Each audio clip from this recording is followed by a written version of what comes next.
Welcome to our channel law कक्षा student. आज की वीडियो में हम डिस्कस करने जा रहे हैं reason for the growth of administrative law, यानी कि किन किन रीजंस की वजह से एडमिनिस्ट्रेटिव लॉ में ग्रोथ आई है। क्लियर, स्टार्ट करते हैं। Number one reason, changing role of state, यानी कि स्टेट का रोल का चेंज होना क्या बना, एक रीजन बना है किसी ग्रोथ में, एडमिनिस्ट्रेटिव लॉ की ग्रोथ में। Clear, one of the primary reason for the growth of administrative law, changing role of state.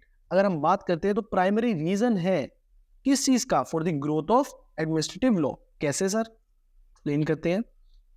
In the past state rules was limited. अगर हम बात करते हैं स्टेट का जो रोल था वो बहुत ज्यादा लिमिटेड था। क्या लिमिटेड था, किसमें लिमिटेड था?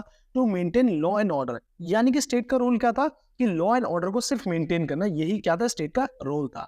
बट अगर हम बात करते हैं रिसेंट ईयर की, तो स्टेट ने क्या करा, state adopted more positive policies को अडॉप्ट करा स्टेट ने, एंड परफॉर्म्ड वैरिड फंक्शन, यानी कि काफी फंक्शंस परफॉर्म करे स्टेट ने। पहले स्टेट का रोल क्या था, सिर्फ मेंटेन करना लॉ एंड ऑर्डर को, और अगर हम रिसेंट ईयर्स की बात करते हैं तो स्टेट ने अडॉप्ट करे हैं पॉजिटिव पॉलिसीज को और परफॉर्म्ड करें क्या, various function. Clear, as a welfare state government has expanded its scope to provide education, healthcare and other services to citizen। अगर हम बात करते हैं as a welfare state, government ने क्या करे, अपने फंक्शंस को, अपने चीज़ों को क्या करा, एक्सपेंड करा, अपने स्कोप को क्या करा, एक्सपेंड करा, एजुकेशन फैसिलिटी प्रोवाइड करवाई, health care and other services to the citizens. Clear, come to the next. अगर हम बात करते हैं सेकेंड रीजन की, तो सेकेंड रीजन क्या है, urbanization. Emergence of factory system lead to migration of people to urban areas. अगर हम बात करते हैं जैसे जैसे फैक्ट्री हमारी स्टैब्लिश हुई तो उससे क्या हुआ, जो पीपल्स थे उन्होंने क्या करा, माइग्रेशन करा, माइग्रेट हुए कहाँ पे, अर्बन एरियाज में। Ultimately resulted in the delegation of powers to administrative wing and growth of administrative law. और इसी वजह से देखिए जैसे जैसे फैक्ट्री स्टैब्लिश होती रही, ठीक, ये आप फैक्ट्री मान लीजिए, घर मत मानिए, जैसे जैसे फैक्ट्री स्टैब्लिश होती रही तो जो लोग थे, जो गांव के लोग थे, रूरल एरियाज के लोग थे, वो कहाँ माइग्रेट होते रहे, अर्बन एरियाज में माइग्रेट हुए। और उसी की वजह से क्या हुआ, जो एडमिनिस्ट्रेटिव विंग है उसे क्या करनी पड़ी, पावर्स देनी पड़ी, और इसी तरीके से एडमिनिस्ट्रेटिव लॉ का क्या हुआ, ग्रोथ हुआ। Clear, come to the third reason, inefficiency of judiciary. Judicial system of the state was not sufficient. अगर हम बात करते हैं जुडिशियल सिस्टम की, तो वो सफिशिएंट नहीं है किस चीज को, हमारे सारे के सारे डिस्प्यूट्स को डिसाइड करने के लिए और सेटल करने के लिए। Clear, the adjudication system was slow, costly, complex. अगर हम बात करते हैं जो हमारा जुडिशियल सिस्टम है वो बहुत ज्यादा क्या, स्लो है, कॉस्टली है, कॉम्प्लेक्स है, and judicial system was already overburden.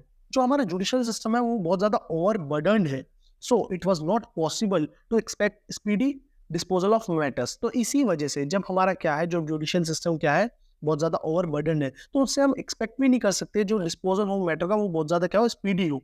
Hence the need for the tribunal arose, और इसी वजह से जो हमें ट्रिब्यूनल की नीड थी वो अरोज हुई, और यही हमारा क्या रीजन बन गया, ग्रोथ का रीजन बन गया एडमिनिस्ट्रेटिव लॉ का। Clear, come to the fourth reason, emergency situation. Passing of laws by the legislature is a lengthy process. अगर हम बात करते हैं किसी भी लॉ को पास करना है किसके द्वारा, लेजिस्लेचर के द्वारा, तो वो बहुत ज्यादा क्या है, एक लेंथी प्रोसीजर है। और so it is not expected from a legislature to pass a laws to meet an emergency situation. और हम ये एक्सपेक्ट भी नहीं कर सकते कि लेजिस्लेचर क्या कर सकता है, लॉ पास कर सकता है किस चीज के लिए, एक इमरजेंसी सिचुएशन के लिए। तो इसी वजह से हमारा क्या हुआ, ग्रोथ हुआ किसका, एडमिनिस्ट्रेटिव लॉ का। Clear, come to the next reason, inadequacy of legislative process. अगर हम बात करते हैं हमारी लेजिस्लेटिव प्रोसेस की, तो वो क्या है, इनएडुकेट है। It had no time and technique to deal with all details. अगर हम बात करते हैं सारे के सारे छोटे छोटे पॉइंट्स पे, डिटेल्स में वो क्या नहीं कर सकते, उस पर कोई ऐसी टेक्निक नहीं है हमारी लेजिस्लेटिव प्रोसेस पे, और इतना टाइम नहीं कि वो छोटे छोटे मुद्दों पे क्या करे, गौर करे। Clear, therefore it was necessary to delegate, और इसीलिए ही जरूरी है कि पावर्स को क्या करना, डेलीगेट करना, किसके लिए, एडमिनिस्ट्रेटिव अथॉरिटीज के पास। Come to the reason number 6, experiment. Scope for experiment in administrative process. अगर हम बात करते हैं एक्सपेरिमेंट्स का, तो उसका स्कोप होता है किसमें, एडमिनिस्ट्रेटिव प्रोसेस में। और अगर हम बात करते हैं हमारी लेजिस्लेटिव प्रोसेस के बारे में, तो लेजिस्लेशन हमारा बहुत ज्यादा क्या है, रिजिड है, और उसी जगह हम देखते हैं एडमिनिस्ट्रेटिव प्रोसेस हमारी क्या है, बहुत ज्यादा फ्लेक्सिबल है, तो इसमें एक्सपेरिमेंट के क्या होते हैं, चांसेस होते हैं। One of the advantage of administrative law, अगर हम एडमिनिस्ट्रेटिव लॉ के एडवांटेज के बारे में बात करते हैं, is that it provide scope for experiment in administrative process. कि एडमिनिस्ट्रेटिव प्रोसेस में एडमिनिस्ट्रेटिव लॉ किस चीज का स्कोप प्रोवाइड करता है, एक्सपेरिमेंट का स्कोप प्रोवाइड करता है। Clear, come to the next. जैसा कि मैंने आपको बताया था अभी पीछे, लेजिस्लेशन क्या है, rigid in character, while the administrative process क्या है हमारी, फ्लेक्सिबल है। Clear. Technicalities, administrative tribunal are not bound by rule of evidence and procedure. अगर हम बात करते हैं जो हमारी एडमिनिस्ट्रेटिव ट्रिब्यूनल है वो बाउंड नहीं है किससे, रूल ऑफ एविडेंस से एंड उनके प्रोसीजर से। Clear. They can take a practical view of the matter to decide a complex problem. अगर कोई भी कॉम्प्लेक्स प्रॉब्लम है उसे डिसाइड करने के लिए उस मैटर में, उस सिचुएशन में क्या कर सकते हैं, प्रैक्टिकल व्यू ले सकते हैं। क्लियर। यानी कि कोई भी सिचुएशन है तो उसमें प्रैक्टिकली एप्लीकेशन कर सकते हैं administrative tribunal. Clear. Come to the next reason, preventive measures. Administrative authorities can take preventive measures. In many cases, preventive action may prove to be more effective and useless than punishing a person. अगर हम बात करते हैं administrative authorities तो वो क्या लेती है, प्रिवेंटिव मेजर्स लेती है। और ये कई केसेस में, कई सिचुएशन में देखा गया है जो हमारे प्रिवेंटिव एक्शन रहते हैं वो मोर इफेक्टिव प्रूव होते हैं and useful then punishing a person. एक पर्सन को पनिश करने से बढ़िया प्रिवेंटिव मेजर लिए जाए। और हमने कई सिचुएशन में देखा जो प्रिवेंटिव एक्शन है वो क्या हुए, मोर इफेक्टिव प्रूव हुए। क्लियर। अगर हम बात करते हैं एडमिनिस्ट्रेटिव अथॉरिटी क्या लेती है, प्रिवेंटिव मेजर्स लेती है। प्रिवेंटिव मेजर्स क्या हो गए, अब इस पॉइंट को समझने के लिए नेक्स्ट स्लाइड में पॉइंट आएगा आपके लिए, वो बहुत ज्यादा हेल्पफुल होगा। Come to the reason number 9। अब रीजन 9 में आप सबसे पहले ये देखिए, such as suspension, revocation, cancellation of licence, ये सारे क्या है आपके प्रिवेंटिव मेजर है। क्लियर। और ये रेगुलर, अगर हम बात करते हैं रेगुलर कोर्ट ऑफ लॉ में ये अवेलेबल नहीं होते। Clear. Which are not generally available through regular courts. अब 9 पॉइंट को रीड आउट करते हैं। Effective enforcement of preventive measure, जो प्रिवेंटिव मेजर भी ले जा रहे हैं एडमिनिस्ट्रेटिव अथॉरिटी के द्वारा, उनका भी एनफोर्समेंट क्या इफेक्टिव है। Clear. Administrative authority can take steps to enforce preventive measure. Come to the reason number 10, socialistic pattern of the society. अगर हम बात करते हैं सोसाइटी के सोशलिस्टिक पैटर्न की तो वो भी क्या है, रीजन है हमारा किसकी, एडमिनिस्ट्रेटिव लॉ की ग्रोथ में। Clear. Demand of the people, there is a demand by the people that the government must solve their problems rather than merely define their rights. देखिए पीपल्स की डिमांड्स होती है कि जो उन्हें राइट्स दिए गए हैं केवल उन्हें डिफाइन ही करना उनके लिए क्या है, सफिशिएंट नहीं है। गवर्नमेंट को क्या करना चाहिए, सोल्व करना चाहिए क्या, उनकी प्रॉब्लम्स को, rather than merely define their rights. अगर हम बात करते हैं पर्सन के पास क्या क्या राइट्स होते हैं, सिर्फ गवर्नमेंट उसे ही डिफाइन कर दे और उस पर कोई भी रेमेडी ना दे तो क्या ये सफिशिएंट है, नहीं।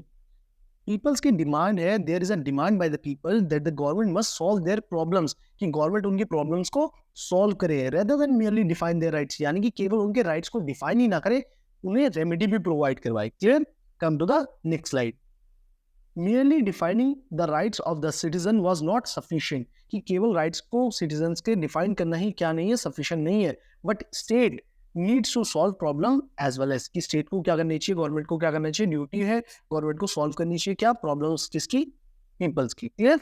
कम to the reason number 12, increasing population. अगर हम बात करते हैं पॉपुलेशन का ज्यादा होना, यानी कि पॉपुलेशन का बढ़ना भी क्या है, रीजन है किसकी ग्रोथ में, एडमिनिस्ट्रेटिव लॉ की ग्रोथ में। Increase in the population creates a burden upon legislative process to implement various laws for the various needs of the growing population। अगर हम बात करते हैं, क्योंकि जैसे जैसे हमारी पॉपुलेशन बढ़ी वैसे वैसे ही ग्रोइंग पॉपुलेशन की नीड्स भी बढ़ी। अब उनकी नीड्स के लिए हमें जो हमारी लेजिस्लेटिव प्रोसेस है उसे क्या करना पड़ेगा, इंप्लीमेंट भी करने पड़ेंगे वेरियस लॉज। इसी की वजह से हमें किसकी जरूरत पड़ी, एडमिनिस्ट्रेटिव यानी कि एडमिनिस्ट्रेशन लॉ की जरूरत पड़ी।